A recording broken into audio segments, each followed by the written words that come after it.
I'm going to show you my collection of Nikolai Rimsky-Korsakov's albums I got for his Scheherazade. Hold on. Stick with me. Okay? Here's the point of this. I got this one. See? Rimsky-Korsakov Scheherazade. It's Russian. I've got this one. 4-phase stereo. Scheherazade. This one's got Stokowski doing it. Stokowski here. Yeah. Right. And I got this one. Scheherazade. Rimsky-Korsakov. Okay, yeah.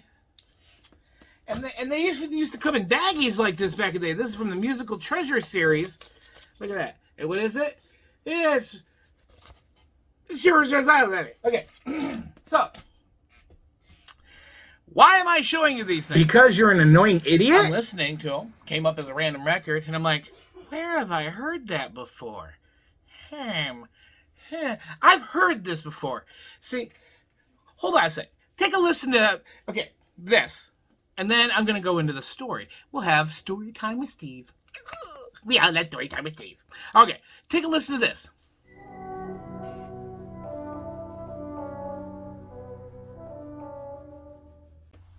That doesn't just happen once. That's the theme of the song. And whether it's slower or faster with different instruments, that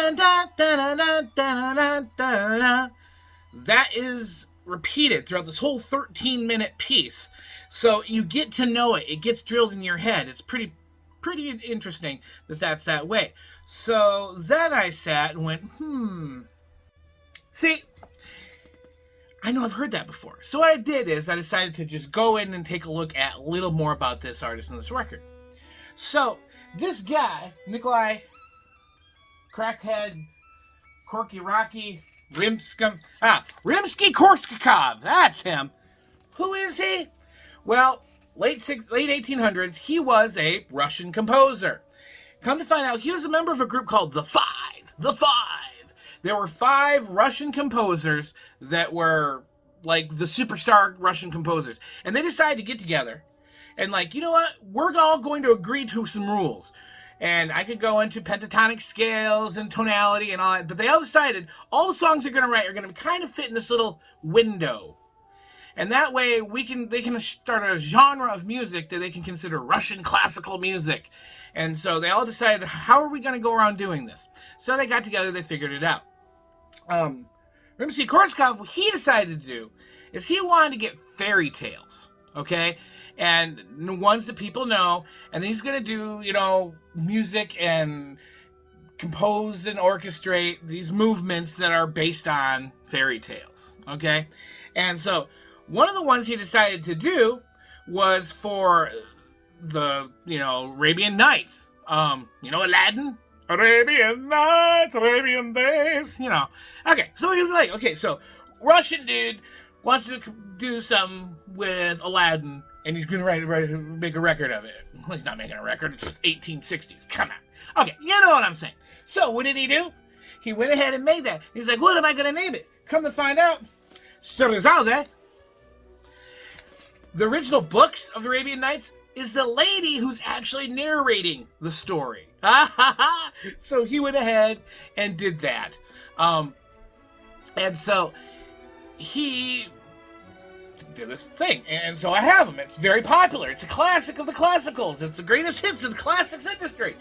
But dang it, the second movement, which you saw earlier, if you notice in the title down there, had to do with a prince. Okay, so let's work with this. Russian, fairy tales, prince. Okay? Keep those three things in mind here, okay? And so I'm listening. I'm like, finally, smack me in the freaking head. I know where I heard this before. You guys should know me well enough that I don't just like good music, and I don't just like bad music, but I sometimes like the schlock music, or the music that's sometimes so bad it comes around to being good, and some of the WTF music, right? I mean, I like that. And not too long ago, a few years back, there was a meme that was going around of this one Russian guy singing this song and going. You're like, what the heck's with this weird guy? And there's these people in costumes dancing around. It was the weirdest thing in the world. It was a song from an artist called Vitas called The Seventh Element. If you're not familiar with Vitas and The Seventh Element and the crap, take a look here.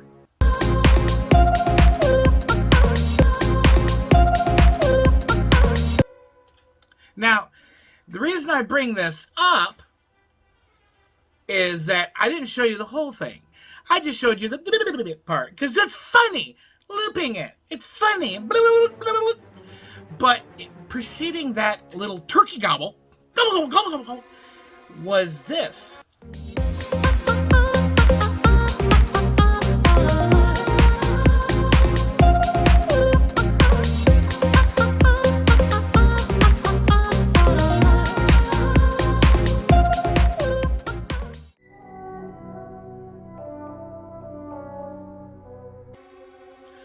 Ah, now you see where it comes from, and now you see how it sounds familiar.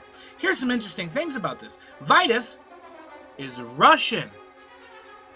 Rimsky-Korsakov, Russian.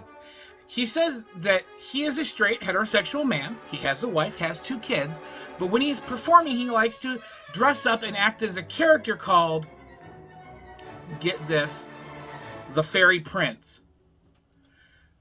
Rimsky-Korsakov does fairy tales, and the movement that came from was the calendar Prince.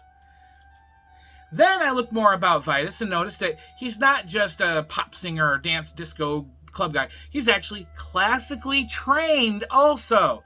So he knows this. So here is where we go on there. You bring them together. You've got that. It's many years down the road. There's no copyright infringement. This is public domain. He actually did a song that was a cover of a classical song that became a meme and then also added in. Okay, now that is something interesting to know. I just wanted to know. I looked it up. So today I learned, and now you know. Thanks for joining me. And we'll leave with more of Vitas's Seventh Element. See you next time.